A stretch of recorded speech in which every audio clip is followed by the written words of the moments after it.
second edition of the Premier League era.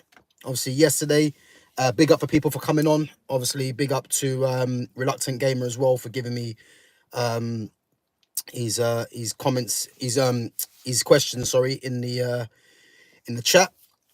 And obviously, yesterday was the Premier League's. Obviously, we're talking about the modern era. So it was the Premier League's best ever central midfielder, which was done yesterday. So guys, if you get a chance, give that a check. And obviously it's about a 50 minute plus stream. Big up Will for coming on. So yeah, give that a check. Obviously I went through my top central midfielders to ever play in the Premiership, and obviously I narrowed it down to who I think is the best. So yeah, give that a watch on my latest stream. Today's edition obviously is going to be the Premier League's best ever centre back of the modern era. And the thing is, when I done this today, yeah, big up Will, man, big up, guys. Make sure you subscribe to my channel and make sure you smash that like button as well, man. Obviously, when you smash that like button, obviously it helps with the algorithms to reach more people. And as I said, yeah, appreciate guys if you smash that like button. Doesn't take too much effort, just one click of the button. And again, if you subscribe to my channel at Gav Goes In. Big up Reluctant Gamer, bro, big up for coming on again, appreciate it. So yeah, gonna be doing the Premier League's best ever centre backs of the modern era. And as I said, when I done this, I got like a little list that I'd done, and I must be honest, I was actually struggling to find a lot of good centre backs. You know, I think a lot of them, as we know, come from the top teams, and I think there's only one that comes from this modern era. You know, if you guys think that there should be more, then obviously feel free to put that in the chat or put that in the comments after the stream ends. But yeah, gonna get into it. So Premier League's best ever centre back in the modern era. So I've got a list, and obviously I'm going to go through each name, and then I'm going to tell you who I think is the best. And if you guys disagree or if you agree, then as I say, put your questions and that in the chat, and let's see how we go. So first name that comes up. But before I do that, actually, this list that I've got of the best centre backs in the Premier League era, I think what stands out for me amongst all of them is that every single one in this list has either been a captain or are a leader. You know, so I think every single player here, I would say, probably bar one, and that's because he played in the same team as the other captain. Maybe two, actually, maybe two, because they play alongside other captains. You know, so but they were leaders and in their own right. So first name, obviously a lot of Arsenal fans will be happy, is Tony Adams. You know, Tony Adams, obviously a lot of fans call him Mr. Arsenal. You know, obviously captain for Arsenal for many years under the likes of George Graham, under Arsene Wenger for a bit as well.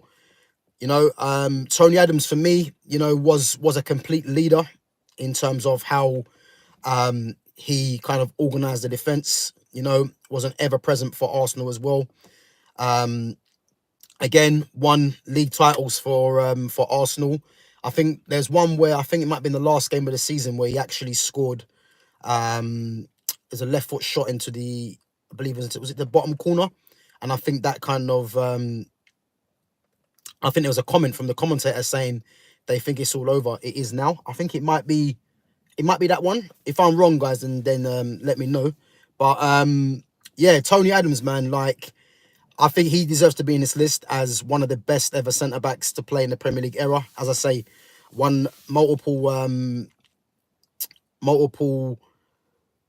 league titles. You know, I think back then it was called, I think obviously FA Cups, I think he won as well. In terms of his playing style, you know, he was dominant in the air. You know, on the floor, he wasn't a great footballer of a few of the other players on the list. But in terms of his winning mentality, you know, his leadership, you know, he scored a few goals for Arsenal as well.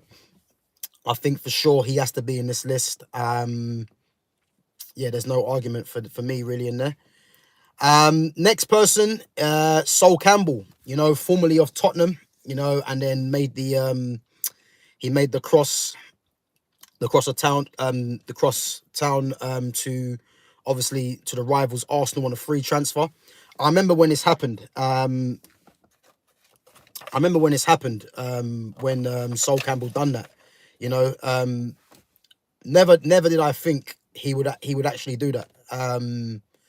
I think now it's a bit more common. I think, but when Sol Campbell done that, it was a big eye opener to, there's no loyalty from players, and the fact that he done it on a free as well. Again, a lot of Tottenham supporters obviously despise him for that, and obviously going to their rivals, which is never going to go down too well. Yeah, big up Reluctant Gamer. Big up, is it Ree Farmer? It's my birthday today. My name is Rihanna. Oh, big up Rihanna. Rihanna, big up for coming on. Guys, make sure you smash that like button and you subscribe to my channel. As I said before, smashing the like button helps to reach more people. Big up Imi. Can you tell my dad you're proud of him because he came out? Yeah, I'm not sure your dad is, man, but big up to him anyway, But yeah, guys, appreciate you coming on for the stream. As I said, guys, make sure you give me your questions in the chat. I love to interact with you guys in the chat. So yeah, make sure you give me your questions, and as I say, when I finish do what I'm speaking about, I'll always get back to your comments. Big up Paige Riley. Big up for coming on. As I said, subscribe to my channel and smash that like button, guys. Don't take too much to do.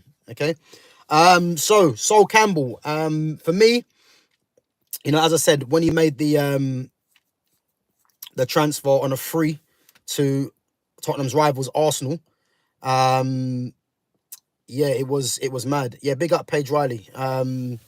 So yeah, it was mad. But I think in terms of what he brought to Arsenal, Sol Campbell for me wasn't a great footballer, but in terms of defending, he was solid. He was solid. He was very good in the air, very strong, had pace. He was a leader as well. I think he popped up with a couple of crucial goals for Arsenal as well, and that centre back partnership that he had with Tony Adams, was solid. I think Tony Adams obviously provided the experience, and even though Sol Campbell was experienced, but Tony Adams provided, that sure thing at the back there, and Sol Campbell was more of the cover in terms of, he had the pace that Tony Adams didn't have, and yeah, I think with Sol Campbell, as I said, as a footballer, in terms of the other players on this list, yeah, he wasn't the greatest, but in terms of what he offered for both Tottenham and for Arsenal, he definitely deserves to be regarded as one of the Premier League's best ever centre-backs. Obviously, was part of the Invincible team as well, so that gives him a bit more extra credit, even though there was a lot of draws in there. But yeah, Sol Campbell for me, man. Not a defender that I particularly like to watch all the time, but I think in terms of actual defending, yeah, he was one of the best, man, for sure, in the league. Obviously England international as well. For me, should have played a lot more for England, if I'm honest, but I think that he I think when you got likes of Rio and Terry, who in a sense complemented each other quite well, and I think the reason why Rio and John Terry, sorry, were ahead of him for England, I think more because Rio was more of a ball player. John Terry was probably technically better off both feet as well, and Sol Campbell. But to be fair, Sol Campbell should have been in there, but I think you can't really argue with the Rio and Terry combination, if I'm honest.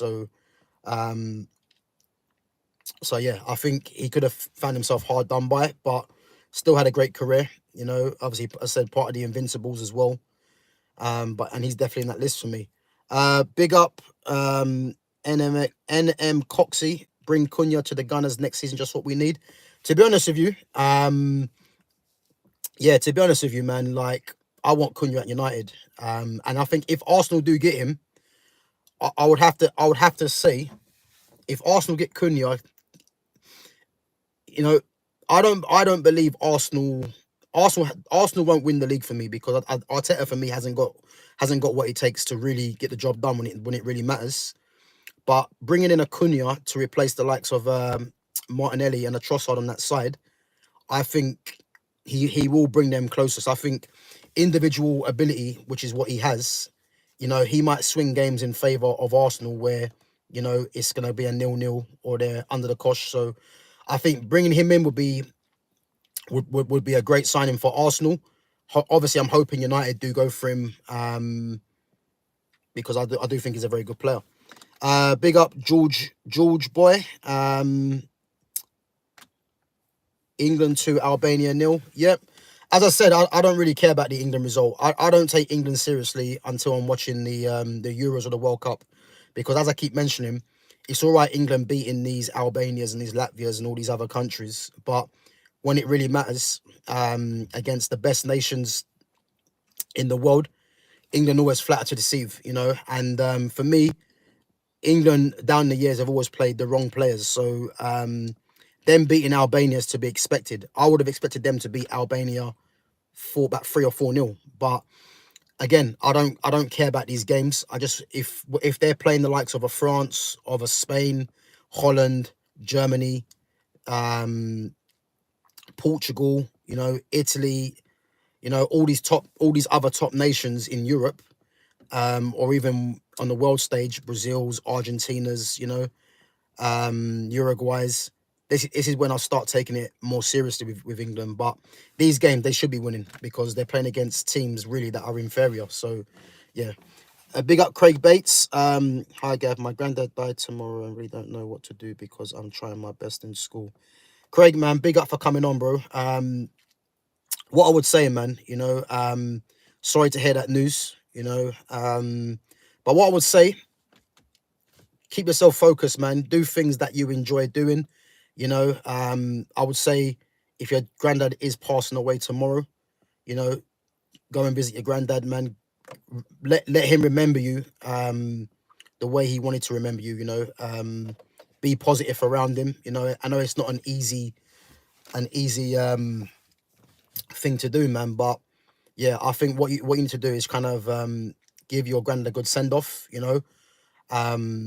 probably live the good life, so I would just say, yeah, try and be positive around him, and keep yourself focused in school, man.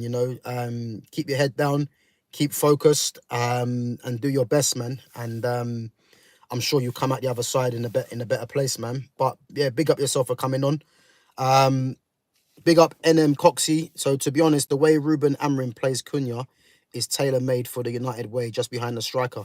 Yeah, so obviously in this 3-4-3 system, I will go back onto to what I'm talking about, but I'm just getting back to your messages.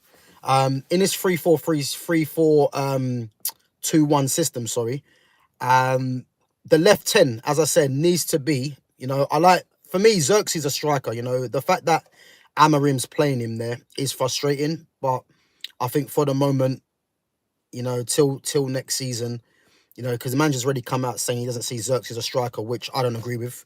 But as long as Xerxes playing, that's all I care about. But going through next season, if United was to get Acuna in there, then with this system, a left 10 and a right 10, you either have creators in that position. So obviously you're never going to get players like this, but you've either got a Florian Wirtz who plays as a left 10 in this system, where he can, get in between the lines and create for the striker.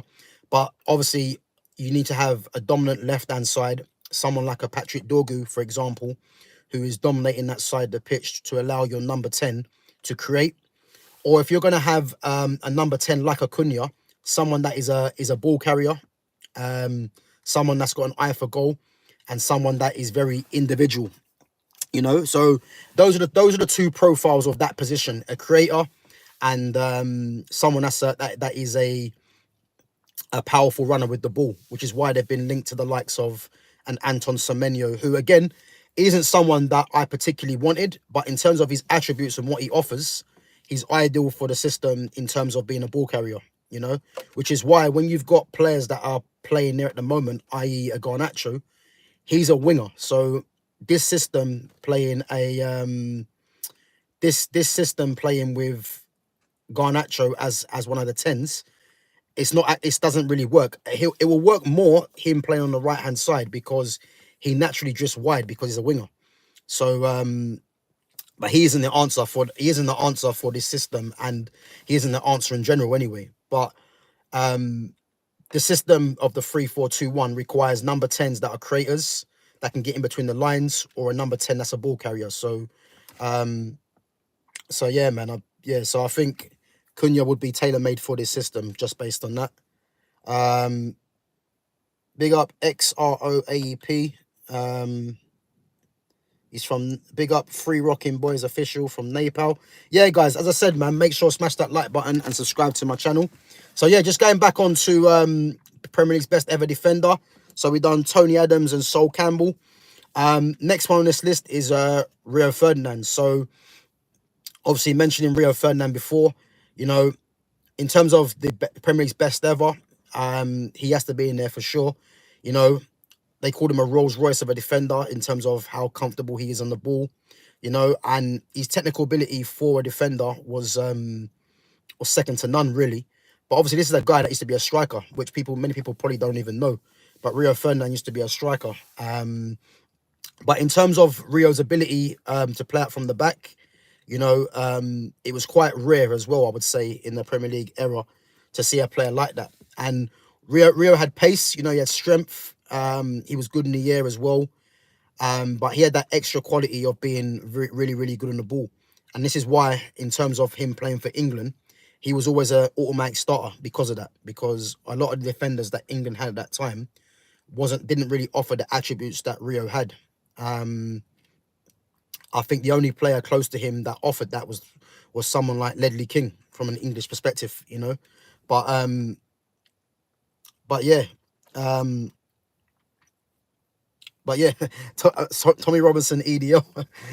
Yeah, big up yourself, man. So so Tommy Robinson says Terry beats him in every department. Are we talking about Rio Ferdinand? He beats Rio Ferdinand in every department. What I would say, that isn't true, by the way, because and I'll get onto John Terry in a bit, but Rio Ferdinand, in terms of being a pure ball playing defender, he was better than John Terry, yeah. And that doesn't mean John Terry wasn't good enough, but because he was. But Rio was quicker than him as well. He was arguably stronger than him as well, you know. Oh, you're saying Rio beats him in. So you think John Terry beats Rio in every department? I disagree. As I said, big up for your comment, man. But I disagree. But yeah, just going back onto what I'm saying. So yeah, Rio Ferdinand, composure on the ball. You know, as I said, he was very good in possession. You know, you could build attacks from him from the back. And again, he was a leader. And him alongside Vidic, you know, was probably one of the best centre-back pairing partnerships the Premier League has ever seen, which was evidenced by multiple league title wins and Champions League as well. So, you know, and again, Rio, England international. For me, terrible pundit, but in terms of his standing in the game as a defender, yeah, he has to be up there for sure. And then his partner, who I just mentioned, Nemanja Vidic. For me, Vidic and Rio was a great combination.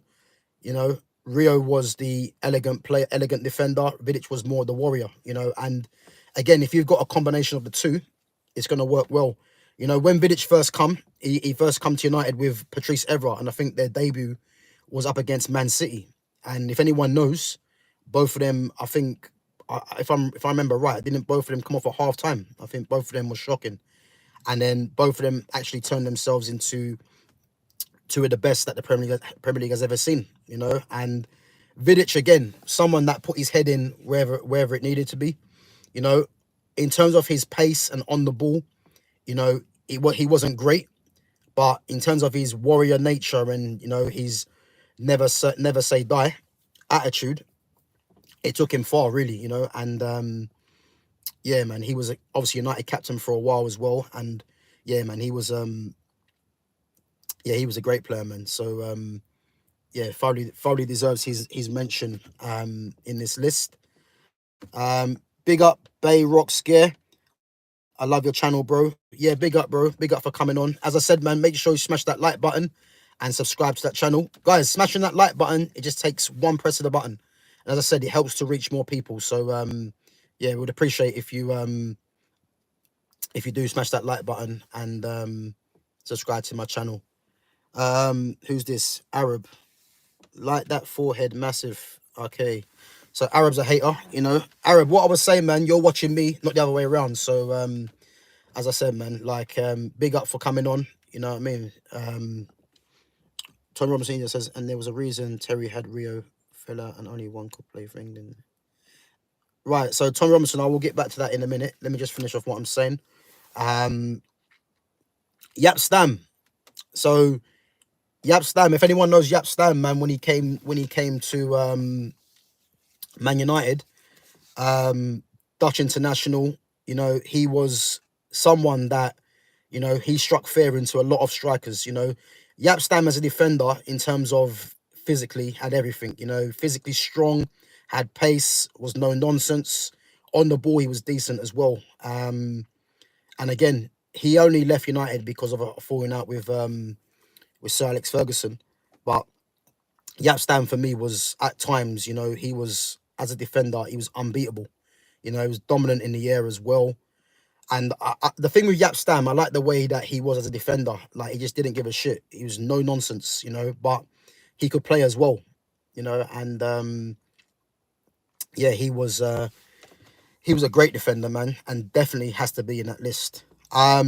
Before I go into my next one, which is John Terry, so just gonna go back onto Tom Robinson EDL, and is this actually the real Tom Robinson? I would like to know, but he says that there was a reason Terry and Rio had a fallout, and only one could play for England. Terry was always number one choice. So just going back onto that, obviously, if anyone doesn't know, the fallout between Rio Ferdinand and John Terry was based on John Terry racially abusing Rio Ferdinand's brother, Anton Ferdinand, when Anton Ferdinand was at QPR. Yeah. So obviously there was recording of so you can say allegedly, but again, it's very clear as to what's happened. You know, there is obviously recording of John Terry racially abusing him, you know. And this is why the fallout happened, and that was always going to happen. John Terry didn't get charged, but again, man, if you're going to be ignorant to the fact that he done that, it's pretty obvious as to what happened, because the main of it is, even though he didn't get charged, but why would Anton Ferdinand just come out with something like that? It's a bit bizarre he would come out with something like that, you know, and that led to Rio Ferdinand and to John Terry's fallout for sure. But in regards to John Terry being ahead of Rio Ferdinand, again, we can talk about this all day long, man, but it's very clear as to why John Terry was picked ahead of Rio Ferdinand, and it wasn't based on football ability. Work that one out. You know what I mean? We all know what's going on here. You know what I mean? But again, I'm not really here to be talking about that, because that was in the past. You know, Rio and Terry don't get on, obviously due to their brother, due to Rio's brother, and again, man, like, these things happen. But do I think John Terry racially abused Anton Ferdinand? Yeah, I do. You know, because again, why would Anton Ferdinand come out with an accusation? And again, I've seen the documentary on that as well. And him and Rio being international teammates, you know, I'm pretty sure they wouldn't want to split up their friendship, if they had one, on a lie. So, you know what I mean? Work that one out for yourself, man. But big up for your comments anyway. So yeah, going on to John Terry. As I said, John Terry for me, So John Terry for me, I believe John Terry was very underrated in terms of his footballing ability for Chelsea. You know, John Terry off of both feet, his passing range was actually ridiculous. You know, left foot, right foot. Obviously popped up with a few important goals for Chelsea as well. You know, was a complete leader for Chelsea. Um, and I think in terms of him, obviously we know John Terry never had any pace, but he could read the game very well. And his partnership with Ricardo Carvalho, you know, again has to go down as one of the best partnerships in the Premier League era. Um, the one blemish on John Terry's career though is obviously I won't go through his misdemeanors that he's done at Chelsea, i.e. Wayne Bridge, but Champions League, you know, and reluctant gamer, you probably remember this when he ran into Ronaldinho and found how strong Ronaldinho was. You know, I remember that at the new camp. You know, Ronaldinho ran into him. John Terry just dropped, and I believe Chelsea scored from that. I mean, I believe Barcelona scored from that as well. You know, but in terms of Premier League, yeah, John Terry for sure, man, is definitely one of the greatest defenders of the Premier League era. You know, do I think he's the best? You have to wait and see. But for sure, he definitely has a right to be up there. As I said, yeah. Ronaldinho was a nightmare for English defenders. Well, Ronaldinho was a nightmare for anyone. He was just that good. You know, he's one of my goats, top three of all time for me easily. But yeah, man. John Terry for sure, man. There's no shame on getting barged into the floor by Ronaldinho because I'm pretty sure Ronaldinho would do that to most defenders. But yeah, big up John Terry, man. Great defender, and deserves to be in that list. Ledley King. Again, Ledley King's in this list. I know Ledley King didn't have the career that many predicted for him, but he's in this list because the biggest accolade I think Ledley King can have is that he was possibly the closest defender to a Rio Ferdinand. You know, the only thing that killed Ledley King, as if anyone knows, is his injuries. You know, when Ledley King was fit, like he was a very good defender. You know, he had everything that Rio had in terms of the pace and strength and the elegance on the ball. Injury just killed him, you know, and I think I'm putting him in this list because it's more of a what should have been, you know, because Ledley King was that good. It's just that the injury just killed him, and yeah, again another defender that should have been a regular England international, but obviously when you've got a defense of Rio, Terry, Campbell, and obviously Ledley King part of that, you know what I mean? Trying to get a start in that centre back partnership is tough. And Ledley King, if he wasn't injury prone, he could have been in the reckoning with those other three as well for sure, man. And he's in there for his quality that he's given to the game, man. Just cut short by injury, you know. Ricardo Carvalho, you know, mentioned him alongside John Terry already. I think when Jose Mourinho came in and obviously bought Carvalho from Porto, obviously had him at Porto when they won the Champions League.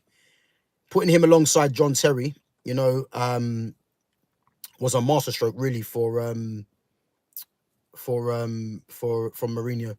And Carvalho obviously was probably the unsung hero in terms of the partnership between him and John Terry. But Carvalho was solid.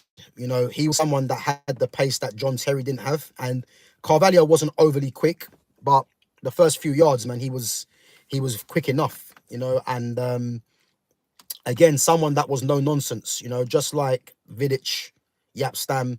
These guys just didn't really give a damn.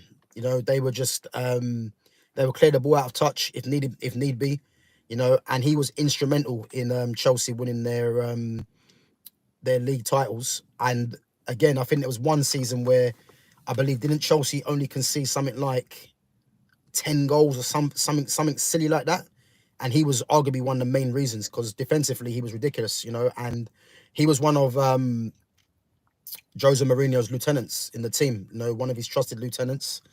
And yeah, he was solid, Carvalho. Again, Portuguese international.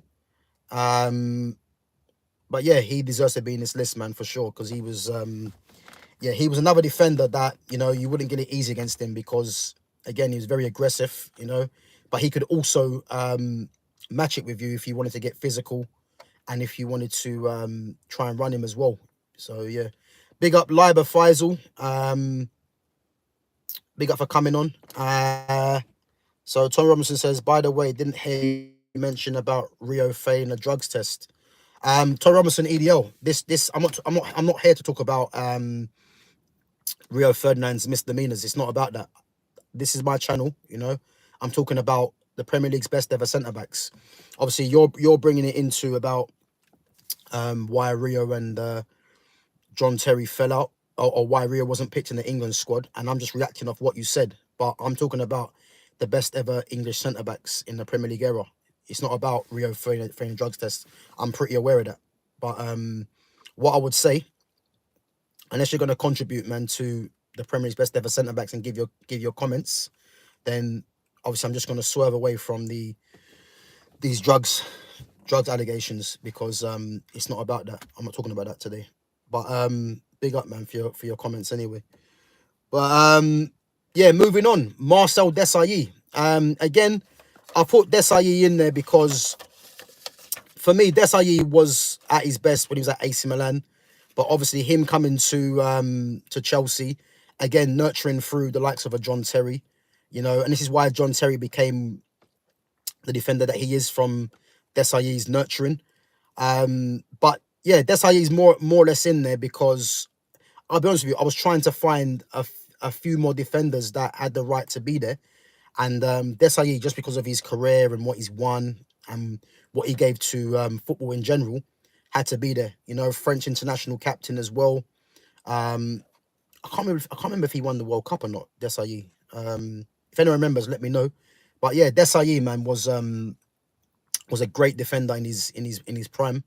As I said, he come to Chelsea on the end of his career, but he made his name at AC Milan.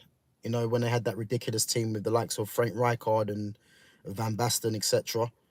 Ruud Gullit, you know. But yeah, he was a great defender, and he's in there really by default, really, because just to give respect to Desailly. And then the last one I've got, again, is Vincent Kompany. Oh, sorry, no, I've got another one after that, actually. I've got two more, yeah? Vincent Kompany. For me, in terms of most recent, Vincent Kompany, one of the best defenders over the last 10 years. I think Vincent Kompany is definitely one of the best defenders in the Premier League. You know, Kompany, for me, very similar to... I would say he's very similar to a Jaap Stam in terms of the pace, the strength. Latin Gamer, don't worry, bro. I'm going to get into that, man, because the name you just mentioned is the last one I'm going to get onto. So Vincent Kompany, for me, very similar to Jaap Stam, pace, strength. Wasn't great on the ball in comparison to a few of the other. Yeah, wasn't great on the ball in comparison to the others, but in terms of being a pure leader, you know, popping up when he had to, Vincent Kompany was that guy. And obviously that era where he was under Roberto Mancini, and obviously Pep as well and Pellegrini, you know, that team he had with the David Silvas, the Yaya Tourés, the Sergio Agueros, he was the leader of all them, you know what I mean? And what a defender he was, man. I remember his goal he scored, I believe it was against Leicester, the long-range shot, which I think might have sealed the title for them, and cemented his place as one of the best defenders in the Premier League era. Yeah, Vincent Kompany had everything, really. There was no weaknesses to his game, you know. I think the only slight weakness, if we're being picky, was that in terms of elegance on the ball, there was other defenders out there that edged him, you know. But what a defender he was, and someone that Man City will be crying out for now, really, you know, because their defence at the moment is all over the place, and having someone like him with his leadership will go a long way. And then the last one in this list, as Reluctant Gamer mentioned, is Virgil van Dijk. For me, I would say, you know, Virgil van Dijk for me, and again, this is a list which is it's a very, very, very tough list in terms of the quality that's on there. But I would say Virgil van Dijk, in terms of an overall defender, in terms of what he has to offer, I think he's probably the most complete defender I've probably seen, you know, and I'll tell you why. I think technically, I think technically there's no weakness there, and that's passing. You know, that's long range passing, short range passing. Technically, there's no weakness there. Defensively, physically strong, 6'4" at the back, a leader. In possession, you know, he's Rio Ferdinand, really. You know, he's as calm on the ball as Rio Ferdinand. He's a threat in either box. You know, in terms of what a defender needs, he has literally no weakness. The only thing I'm gonna say on Virgil van Dijk is that I think the era of strikers he's coming up against in this day and age now, you know, I think if he was up against the likes of Thierry Henry, even an Alan Shearer, you know, these kind of strikers in the Premier League era back then, I don't really know how he would how would fare. I think he would still do well, but the thing is, I don't think he'd have it all his own way. I would say, because there's no doubting now that the strikers in this era right now are not as good as the strikers of before. You know, you haven't really got a striker that really wants to play up against a defender, unless you're Rasmus Højlund, really, but he's shit. But you haven't really got a striker that really wants to play up against a defender and give him a tough time, whereas the likes of Alan Shearer would thrive playing against someone like a Van Dijk, you know. And I think that's the only issue that I would say in terms of Van Dijk, is that would he fare better, or would he struggle in the era of the real proper strikers, or would he actually still be doing the same thing? Because I think in terms of the best central defenders in the Premier League right now, he's easily by far the best, you know, and he has been doing it for years. You know, obviously people call it aura defending, which I get it. You know, he has an aura about him where he'll just jockey an attacker and say to them, come and beat me, really. But he's that composed and that confident that, you know, and again, I've seen it. A lot of attackers, when they see Van Dijk, they'll go back and just pass the ball rather than try and take him on, because he's got that respect, and rightfully so as well. But yeah, as I said, the only issue is, I would say, I would like to have seen him, obviously, in the era of the Alan Shearers and that, the Henrys, the Drogbas, you know, these strikers that were just an absolute menace, to see how to see how Van Dijk would get on. But to be honest with you, in terms of everything else, he has literally everything as a defender. You know, there's literally no weakness. And again, I think a very good sign of a defender, and this is what the likes of Van Dijk, Rio, Stam done a lot. You never see these guys diving into challenges. You know, Desailly was one of them as well. Never see them diving into challenges, because, again, if there's always a saying, you know, if you're diving into challenges, it means you're either out of position or you're panicked. And I think Van Dijk is someone you never see him panicked, and that's the biggest compliment I think.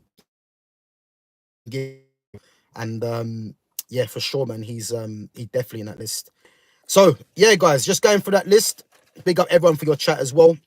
So we got Tony Adams, Sol Campbell, Rio Ferdinand, Nemanja Vidic, Jaap Stam, John Terry, Virgil van Dijk, Ledley King, Ricardo Carvalho, Marcel Desailly, and Vincent Kompany. Guys, if there's anyone else that you guys think should be in this list, then, as I say, make sure you put that in the chat, or you put that in the comments after. Who I'm going to go for?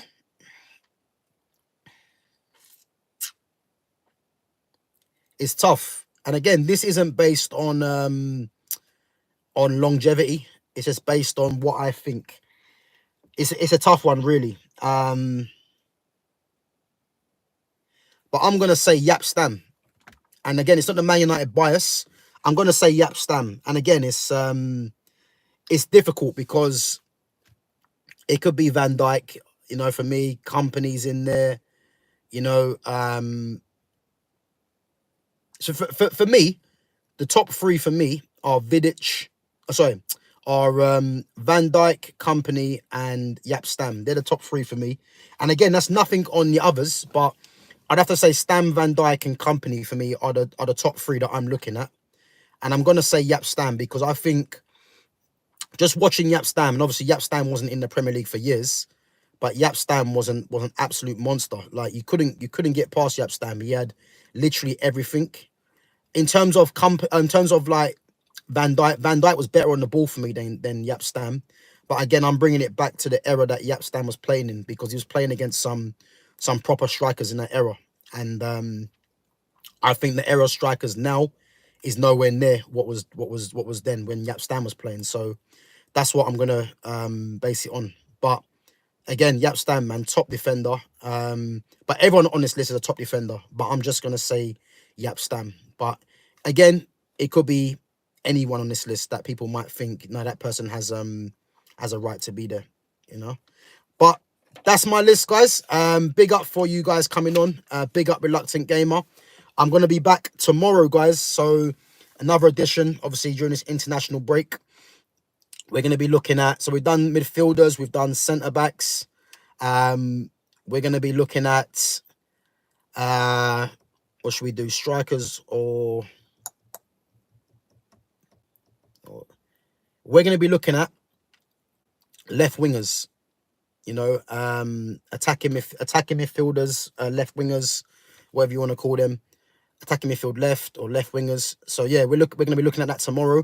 So I'm going to devise a list tomorrow, guys. And as I said, if there's any other players that you think has been missed out that should be in there, then as I say, put that in the chat or put that in the comments after. So we've done midfielders and we've done